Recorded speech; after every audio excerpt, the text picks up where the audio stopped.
नमस्कार, मी पंजाब डक. आज आहे 4 जून 2026. आजपासून परत एकदा शेतकऱ्याला अंदाज देणार आहे. कारण की राज्यामध्ये आज 4 जून, 5, 6 आणि 7 आणखीन जवळपास 4 दिवस राज्यात वेगवेगळ्या भागात जोरदार पाऊस पडणार आहे, म्हणून हा अंदाज लक्षात घ्यायचा.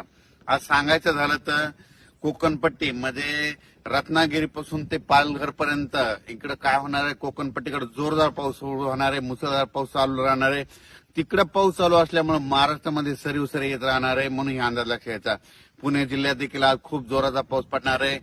त्याच्यानंतर अहिल्यानगर देखील खूप राहणार आहे. त्याच्यानंतर सोलापूर जिल्हा आज पावसाला सुरुवात होणार आहे. सांगली जिल्ह्यात आज देखील बऱ्याच भागात पावसाला सुरुवात होणार आहे. त्याच्यानंतर इकडे धाराशिव जिल्ह्यात पाऊस राहील, बीड जिल्ह्यात पाऊस राहील, परभणी जिल्ह्यात पाऊस राहील, त्याच्यानंतर नांदेड जिल्ह्यात पाऊस राहील, त्याच्यानंतर इकडे संभाजीनगर, जळगाव, धुळे, नंदुरबार, त्याच्यानंतर नाशिक सगळीकडे जोरदार पाऊस आज बरसणार आहे, म्हणून हा अंदाज लक्षात घ्यायचा. आणि बुलढाणा, अकोला, अमरावती तिकडे देखील सगळीकडे म्हणजे राज्यात सांगायचं झालं तर आज पूर्व विदर्भ आणि पश्चिम विदर्भ 6-5-11 जिल्ह्यामध्ये म्हणजे पूर्व विदर्भात थोडा आज कमी राहील, पण पश्चिम विदर्भामध्ये मात्र अमरावती, अकोला, बुलढाणा इकडे मात्र चांगला पाऊस पडणार आहे, म्हणून अंदाज लक्षात घ्यायचा. आणि आता सध्या पाऊस चालू देखील असेल, म्हणून हे लक्षात घ्यायचं. पण राज्यात मात्र 4, 5, 6 आणि 7 तारखेपर्यंत जोराचा पाऊस राहणार आहे. 8 तारखेपासून पावसाचा राज्यातला जोर ओसरेल, म्हणून हे देखील लक्षात घ्यायचं. पण हे पाऊस तुम्हाला सांगू इच्छितो, आज पुणे जिल्हा, अहिल्यानगर जिल्हा, नाशिक जिल्हा, मुंबई, त्याच्यानंतर नंदुरबार, धुळे, जळगाव खूप जोराचा पडणार आहे, म्हणून हा अंदाज लक्षात घ्यायचा. म्हणजे आज रात्रीच्याला दुपारनंतर खूप जोराचा पाऊस सुरू होणार आहे, म्हणून हे देखील लक्षात घ्यायचं. आणि ज्या भागात अद्यापही पाऊस पडलेला नाही त्या भागात आज देखील बऱ्याच भागामध्ये पाऊस पडेल आणि त्या शेतकऱ्याची पेरणीसाठी पोषक ठरणार आहे, म्हणून हे देखील सर्व शेतकऱ्यांनी लक्षात घ्यायचं. त्यानंतर कोल्हापूरकडे आज खूप जोराचा पाऊस राहील. त्याच्यानंतर पुण्याकडे देखील जास्त असल्यामुळं म्हणजे कोयना धरणाचा जे कॅचमेंट आहे त्याच्यामध्ये पाऊस जास्त पडल्यामुळं कोयना धरणाच्या देखील आवक सुरुवात होईल, म्हणून हे लक्षात घ्यायचं.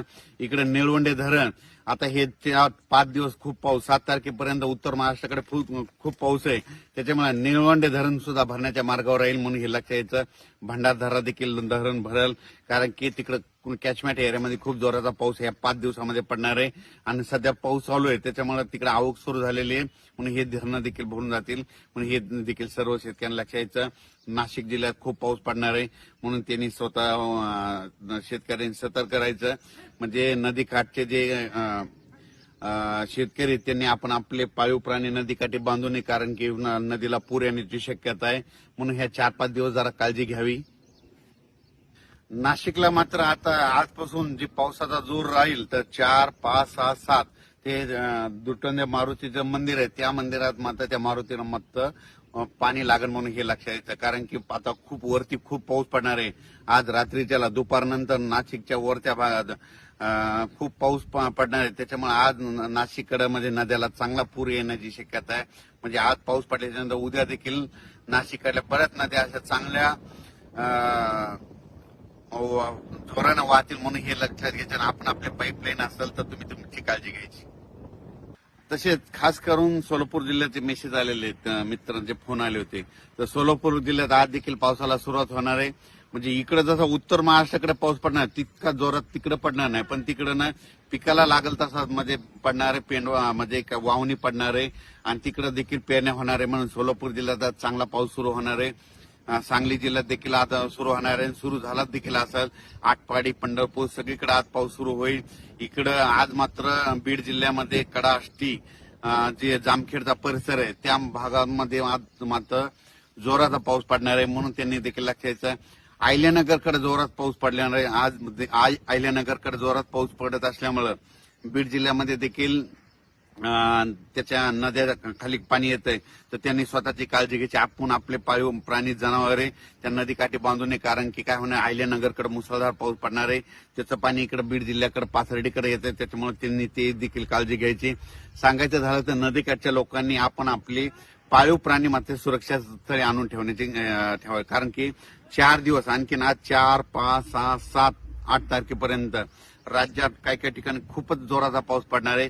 काही ठिकाणी रिमझिम पडणार आहे, कुठं पेंडॉलता पडणार आहे, काही ठिकाणी ओढे नाले वाहतील, काही ठिकाणी शेतामध्ये पाणी सजा असा पडणार आहे. पण सगळ्या महाराष्ट्रामध्ये पाऊस पडणार आहे. सगळ्या शेतकऱ्याच्या पेरण्या होणार आहे. शेतकऱ्याला विनंती, ह्या 4 दिवसात जरी तुमच्या पेरण्या नाही झाल्या, 8 तारखेच्या नंतर थोडी उघाड भेटणार आहे. 8 जुलैच्या नंतर पावसाची उघाड झाल्याच्या नंतर तुम्ही तुमच्या पेरण्या करू शकता.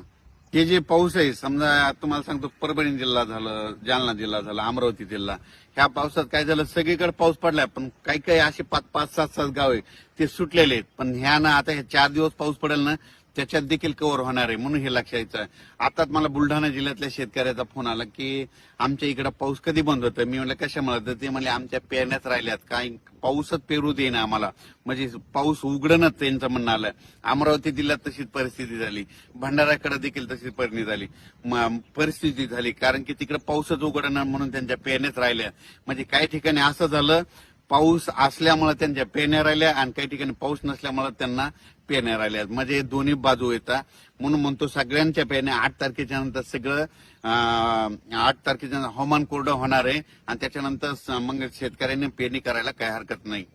8 तारखेपर्यंत मात्र ज्या भागात पाऊस पडलेला नाही त्या भागात देखील पाऊस पडणार आहे. सगळ्या शेतकऱ्यांना पेरण्या होणार आहेत. म्हणून ही सर्व शेतकऱ्यासाठी आनंदाची बातमी. आणि ज्यांच्या पाऊस पडत असल्यामुळे पेरण्या लांबल्यात त्यांच्या देखील 8 तारखेच्या नंतर पेरण्या होणार आहे. म्हणजे त्यांच्यासाठी आनंदाची बातमी. आणि पाहू शकता आपलं 29-30 तारखेचं सोयाबीन आहे कसं निघालेलं आहे, हे संपूर्ण पाहू शकता. धन्यवाद.